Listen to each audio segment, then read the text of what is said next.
three, four.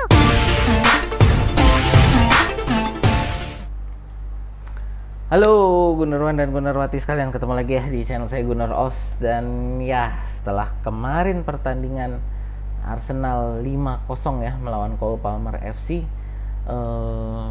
saya ingin melakukan review seperti biasa ya. Saya melakukan review pertandingan, dan ya ini teman-teman kalau yang mungkin baru pertama kali hadir di sini, channel saya adalah fans channel Arsenal. Ya, kalau teman-teman ngefans dengan Arsenal atau dengan EPL atau sepak bola secara umum, boleh yuk di like, share, dan subscribe gitu ya. Tidak berlama-lama ya, saya ingin review pertandingan kemarin ini. Menurut saya pertandingan yang luar biasa ya. Arsenal melawan Cole Palmer FC ini, kita menguasai pertandingan ya. Dari bisa kita lihat di sini dari field tilt ya, dari secara momentum menguasai pertandingan. Jadi hampir tidak ada warna birunya ya. Ini walaupun kita lihat Cole Palmer FC ini ya. Cole Palmer FC ini penguasaan bolanya ball possessionnya 56%, tapi penguasaan pertandingan ada di Arsenal. Jadi walaupun Arsenal ball possessionnya lebih kecil, tapi lebih menguasai pertandingan, terutama di babak kedua ya, dimana memang Cole Palmer FC ini hampir tidak ada bisa mengancam gawang Arsenal. Ini kalau di sini ini masih bisa ya, ada kelihatan yang dalam di sini momentumnya, sedang kalau di babak kedua ini hampir tidak ada ya. Nah, kita yang perlu dilihat dari pertandingan kemarin ini juga selain ini ya, momentum, field tilt, penguasaan bola, tapi juga ini ya, total shots. Lihat total shotsnya Arsenal berbanding dengan Cole Palmer FC hanya sedikit, dan mereka hanya bisa satu yang on target. Dan kita ngomong kesempatan emas itu ya, kemarin itu menurut saya ini, kalau teman-teman nonton saya live kemarin, saya sempat membandingkan Nicolas Jackson ini dengan Eddie Nketiah ya, dimana pergerakannya menurut saya Nicolas Jackson ini pergerakannya bagus,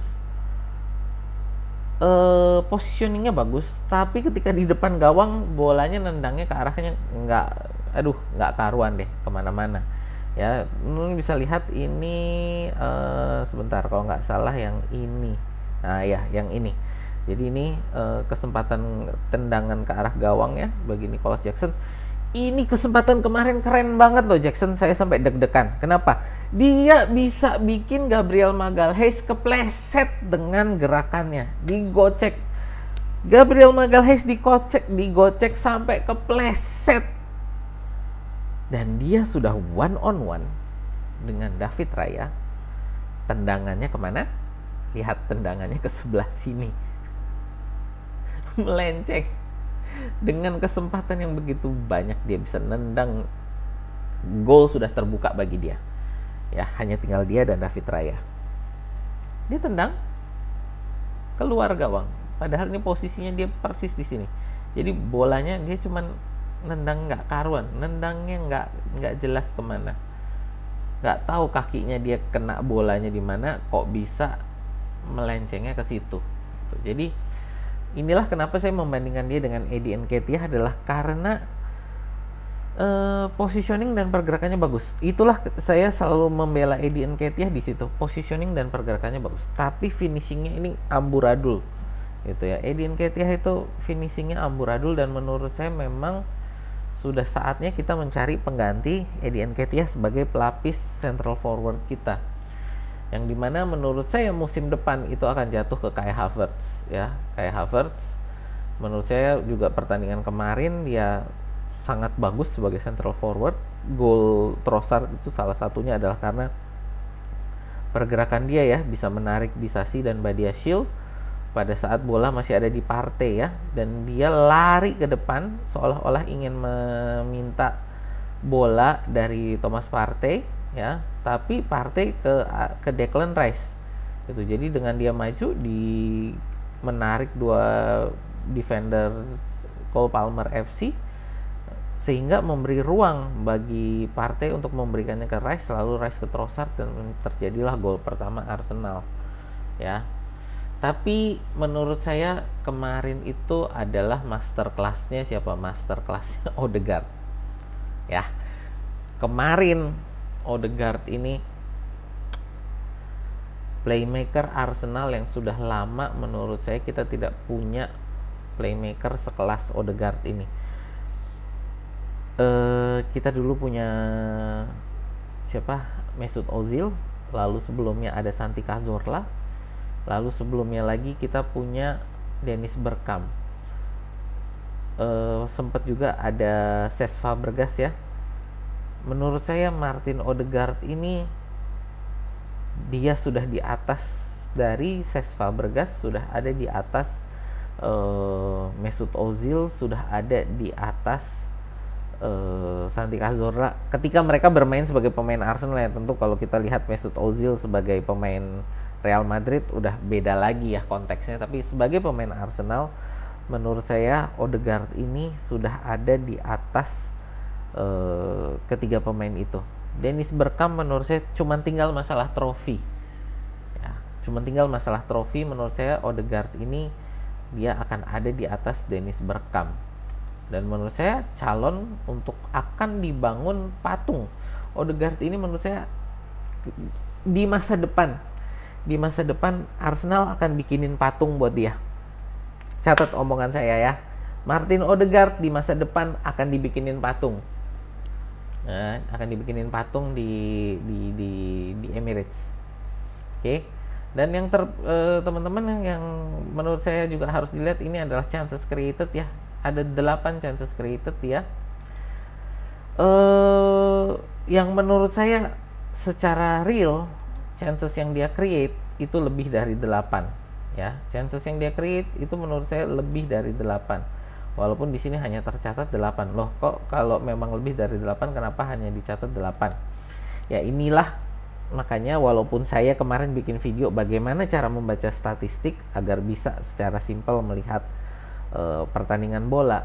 Inilah menurut saya kemarin pentingnya kita harus nonton adalah di sini.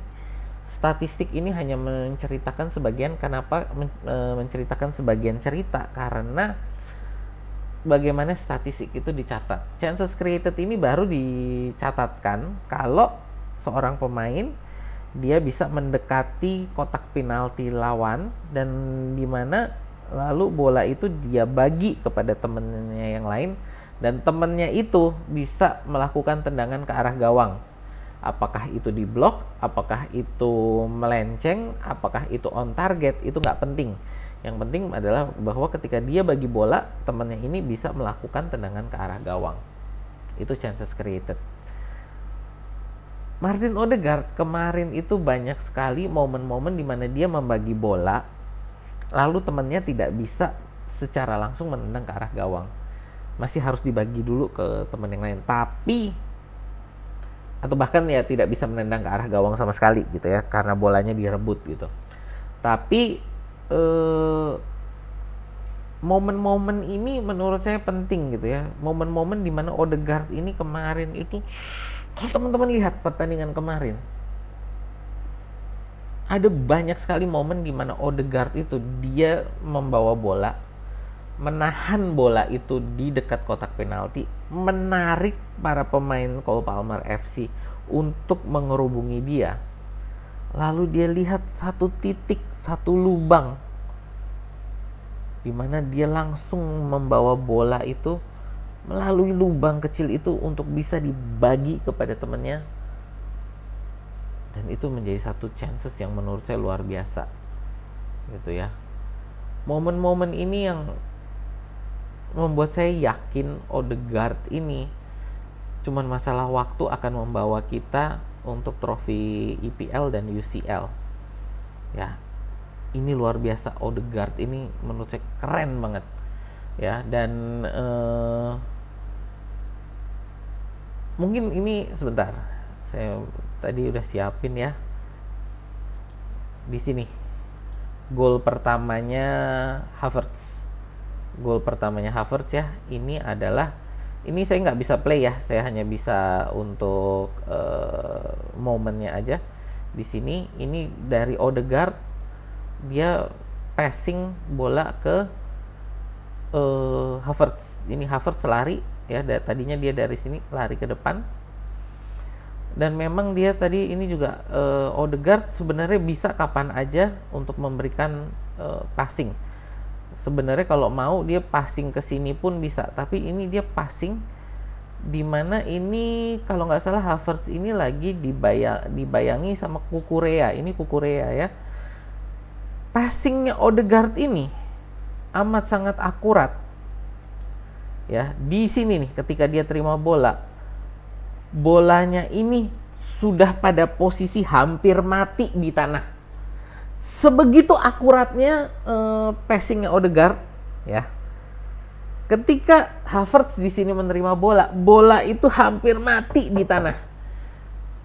Sehingga Havertz di sini ketika dia menerima bola, dia kalau mau bisa dibawa kemanapun arahnya.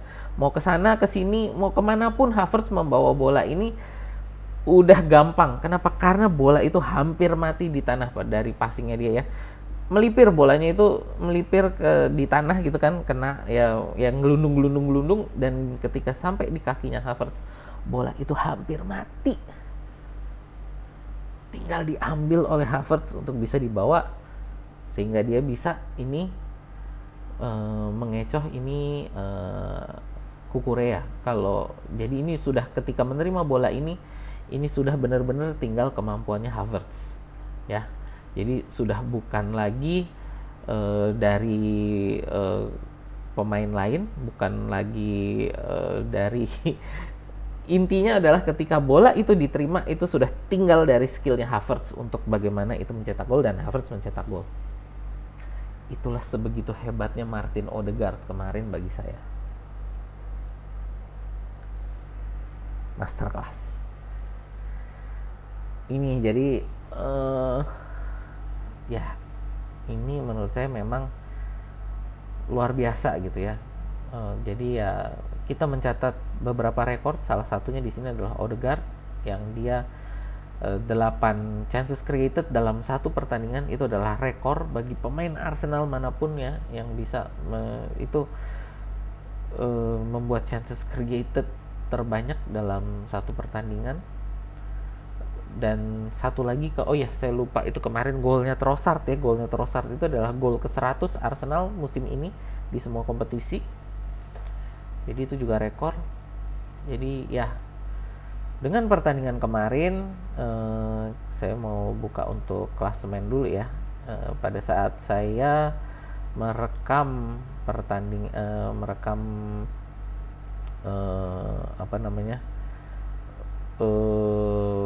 merekam video ini, Liverpool sudah bermain ya.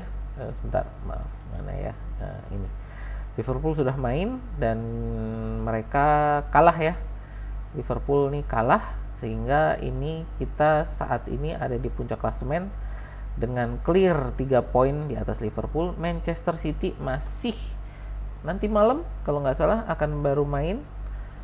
Kalau mereka menang itu akan ada di 76, 1 poin di bawah kita, tapi mereka masih punya ya saat ini masih punya 2 pertandingan yang belum dimainkan ya. Dan dengan demikian kita punya goal difference yang tinggi, dan saya nggak tahu nih, saya harus ngecek, cuma nanti coba saya cek. Tapi ini goal difference Arsenal ini adalah goal difference tertinggi Arsenal selama ini kalau saya nggak salah ingat. 56 ini goal difference tertinggi Arsenal. Jadi dengan kita kemarin 5-0, kita juga sekali lagi menunjukkan bahwa kita dominasi terhadap permainan ini sangat luar biasa. Dimana kalau kita kalah itu dengan gol yang tipis, kalau menang itu juga dengan gol yang besar gitu ya. Inilah makanya ya kita lihatlah ke depan. Menurut saya kalau dunia ini adil, tentu Arsenal yang akan menjuarai Premier League karena penyerangannya terkuat dan defensifnya juga terkuat, bisa kita lihat dari goal difference ini. Tapi ya kita lihat karena memang Manchester City ya masih sangat kuat ya, dan mereka masih punya keunggulan 1 pertandingan lagi gitu ya berbanding Arsenal. Saat ini pada saat saya merekam masih punya 2 pertandingan Dimana kalau mereka memenangkan 2 pertandingan ini ya akan menjadi posisinya di 79, 2 poin di atas Arsenal gitu. Ya itu sih review saya ya untuk pertandingan kemarin. eh, Sekali lagi masterclass Odegaard, walaupun Thomas Partey ya sorry saya jadi kelupaan mau ngomong Thomas Partey karena saya sangat ini dengan Martin Odegaard ya tadi ya. Sebentar aja saya mau ngomong Thomas Partey ini. Thomas Partey ini kehadirannya kemarin juga sangat krusial untuk bisa membawa bola dari posisi pertahanan maju ke depan menjadi serangan ya. Gol pertama Arsenal itu juga dari pergerakan dia. Dan ya dia hampir 1 musim ini kan tidak bertanding, dan ini adalah pertandingan dia menjadi starter setelah sekian lama. Dan Thomas Partey ini menunjukkan juga apa yang kita kehilangan dia ini 1 musim ini ternyata sebegitu besarnya gitu loh. Jadi sangat penting dia Thomas Partey ini. Kenapa? Karena Jorginho ini nggak bisa sehebat dia untuk membawa bola dari posisi pertahanan itu lalu untuk maju ke depan, itu nggak bisa secepat Partey. Dan Declan Rice sendiri ketika dia ditaruh di posisi sebagai defensive midfield itu, sebagai jangkar yang di tengah itu, dia justru malah lebih kesulitan lagi untuk membawa bola ke depan dari posisi pertahanan, seperti yang saya pernah bilang di review saya pada saat Arsenal melawan Porto gitu ya. Jadi ya ini menurut saya satu hal yang penting bagi Arteta untuk pertimbangkan adalah musim depan. Saya nggak ngomong musim ini. Musim depan bagaimana posisi Thomas Partey ini harus segera dicari pengganti, minimal dicari pelapisnya. Kenapa? Jorginho kita sudah pasti tidak akan bisa mengharapkan dia musim depan. Usia dia sudah bertambah tua dan apa ya, kontrak dia juga akan habis kan. Kalau dia mau diperpanjang, menurut saya saat ini sudah harus diperpanjang.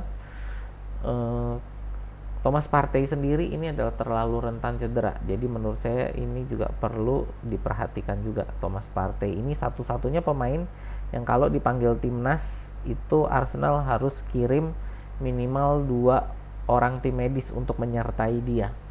Jadi sebegitu rentan cederanya Thomas Partey. Makanya menurut saya dengan apa yang ditunjukkan Thomas Partey kemarin, itu menunjukkan bahwa Arsenal perlu segera mencari pengganti dia atau minimal pelapis. Kenapa? Sebagus-bagusnya Partey, amat sangat sulit bagi Arsenal untuk memanfaatkan dia kalau dia tidak bisa dipakai dalam pertandingan ya, karena cedera. Jadi itu menurut saya nggak fair juga sih saya ngomong seperti ini ya. Ketika dia kemarin bermain sangat bagus, kok saya ngomong dicari pengganti, karena menurut saya sangat penting posisi dia ini untuk segera dicari orang yang bisa ya minimal melapis dia lah kalau dia cedera gitu loh. Seperti itu ya. Ya itu aja sih dari saya untuk review pertandingan kemarin ya, Arsenal melawan Cole Palmer FC 5-0. Dan ya untuk teman-teman mungkin kalau ada momen-momen yang menurut teman-teman mau di-share, boleh tulis di kolom komentar. Dan kalau teman-teman ngefans Arsenal sekali lagi suka dengan konten-konten saya semacam ini, boleh di like, share, dan subscribe. Ya itu aja ya dari saya. Terima kasih sudah menonton, sampai jumpa di video kita berikutnya.